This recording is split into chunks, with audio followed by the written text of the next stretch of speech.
گنج بخش فیض عالم مظہر نور خدا. مرد و عورت کی سورہ نور میں آیت نمبر 30 میں اللہ نے ایک حد بیان کیا، جب نگاہ پڑے تو نگاہ نیچے کر لو. جس نے نگاہ نیچے نہ کی اس نے اللہ کی حد توڑ دی.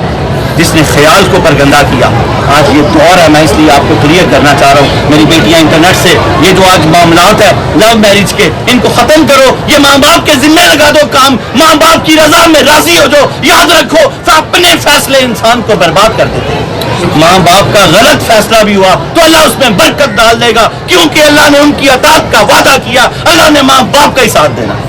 آپ کا فیصلہ جتنا بھی مرضی اچھا ہوا، ماں باپ کے دل ٹوٹے ہوں گے تو فیصلہ غلط ہو جائے گا، کیونکہ پہلے تو آپ نے اللہ کی حد توڑی ہے. ماں باپ کا دل تو بعد میں توڑا. اللہ نے تو آپ کو کہا تھا نگاہ نہ اٹھائیں، نگاہ نہ زمین سے اٹھائیں. صوفیہ علماء کرام کہتے ہیں پہلی نگاہ معاف ہے. صوفیہ فرماتے ہیں پہلی نگاہ سے ہی بچ. لال رنگ کی شلوار عورت ہی ہوگی اوپر، پہلی نگاہ سے بھی بچ. صوفیہ پہلی نگاہ سے بھی بچاتے ہیں. جب آپ دیکھو گے ہی نہیں تو پھر خیال کیسے آئے گا؟ جب خیال ہی نہیں آئے گا تو میسج کیسے کرو گے؟ جب میسج ہی نہیں کرو گے تو کال کیسے کرو گے؟ جب کال ہی نہیں کرو گے تو ملاقات کیسے کرو گے؟ جب ملاقات ہی نہیں کرو گے تو پھر گناہ کیسے کرو گے؟ حد اللہ کی حدوں کے قریب نہ جاؤ، یہ اللہ کی حدیں ہیں. جب یہ اللہ نے یہاں حد لگا دی ہے تو پھر پسند وہ کہاں چلی؟ پھر کوئی پسند نہیں ہے. وہ ایک لمحہ، صرف لمحہ.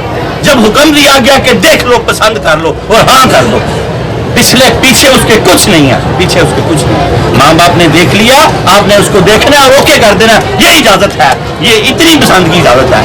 باقی وہ جو پیچھے ہے وہ تو آپ حدیں توڑتے ہوئے آ رہے ہیں. حدیں توڑتے ماں باپ کے دل بھی توڑ دیے ہیں. اب ان میں آپ کو کیا ملے گا؟ ان شادیوں میں آپ کو کیا ملے گا؟ یہ ساری ذمہ داریاں اپنے ماں باپ پہ چھوڑ دو. وہ آپ سے بڑے جینیس ہیں، بڑے سمجھدار ہیں، زندگی کا ایک حصہ گزار کے آئے ہوئے ہیں. زندگی کا ایک حصہ گزار کے آئے ہوئے ہیں. یقیناً وہ آپ سے اچھا فیصلہ کریں گے، اور جو فیصلہ وہ کریں گے اس میں اللہ برکت ڈال دے گا. آپ کی زندگیاں برکت ہو جائیں گی. جو آپ ان کے سینوں پہ قدم رکھ کے ان کو منوا تو لیں گے، لیکن ان کے دل کبھی ٹھنڈے نہیں ہوں گے. جب ان کے دل نہیں ٹھنڈے ہوں گے تو یاد رکھنا پھر کبھی آپ کے دل بھی ٹھنڈے نہیں ہوں گے. جو ماں باپ کا دل ٹھنڈا نہیں کرتا، اللہ اس کا دل کبھی ٹھنڈا نہیں کرتا. اللہ تعالیٰ ہمیں اس معاملے کو سمجھنے کی توفیق عطا فرمائے.